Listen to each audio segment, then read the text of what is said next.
So once you upload all your Amazon inventory via the seller app or however you do it, scan lister, seller list, doesn't matter.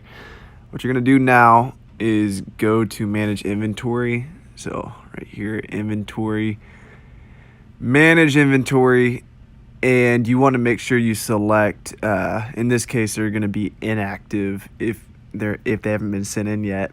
And make sure you see all the SKUs that you created. You can even go over here, and you're also going to want to select fulfilled by Amazon, assuming that you listed them fulfilled by Amazon.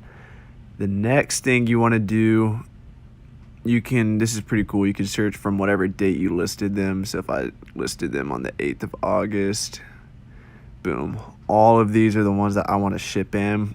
So go ahead and select all, and if you have a ton of them, then you can change at the bottom of the page. You can change to show 250 results per page.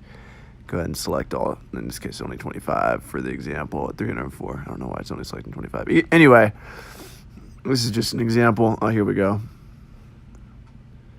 250 selected. So now what you're going to do is go to send and replenish inventory. Go ahead and select that.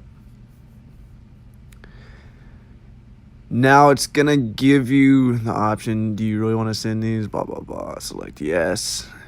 And then it's going to bring up this page where it's going to basically tell you what books you can or can't sell. Sometimes you can't sell certain books, or maybe like certain items you're not able to sell. What's the word I'm looking for? You're not ungated in the category. So maybe I'm not ungated to sell Coach purses or something, so it won't let me ship them in. So go to create new shipment plan, blah, blah, blah. You want to select individual products, assuming you're listing books. Each book's individual. Continue shipping plan. Close that. What is going on? I didn't read that last message.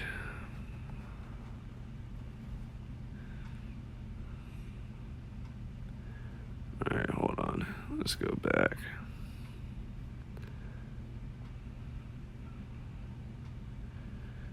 Let's just list one for now.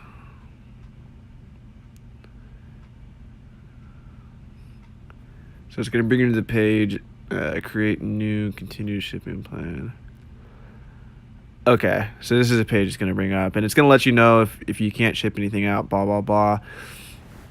If you have one of every book, you can put one at the top, and it'll fill one in for all these. In this case, I only have one book listed. So, but if I had like 5 of these, like before, it'd have 5 ones. So you can go through and enter the exact quantity down here, or enter up here, and it'll automatically list all of them. Then go to continue. Then the next thing is it's gonna ask you who preps. I recommend using Amazon to prep. You can label yourself, but I'm super unorganized, and if you label it yourself, you have to print the labels, you have to find the book. It's just a lot of work. So for 20 cents, Amazon will do it. Select continue, and it's going to bring you to the page again, and it's going to show you the updated price. So it's 20 cents per unit. Go ahead and continue on that. Now it's going to validate the shipment plan. Now if you have 100 of these listed, there's different strategies people use. Some people say if you use an even 50 number, or even number like 50 or 100, it sends them all to the same factory. This is a factory it's sending it to. In this case, I'm only sending one book. But sometimes it'll send 100 books to 3 different factories, which makes it really difficult. And most likely you will experience split shipments. So you can mess around with it. You can try to make it an even number like 50 and see if that helps. There's lots of tricks people use. If it sends it to a lot of places, you can go back and you can change your address, go back to set quantity, ship from another address, and you can change it. But in this case, let's go back. In that case, you just approve the shipment plan, and then let's see if I can get. Oh, there we go. Let's see if I can get here. Show you guys all the way through. Approve shipment.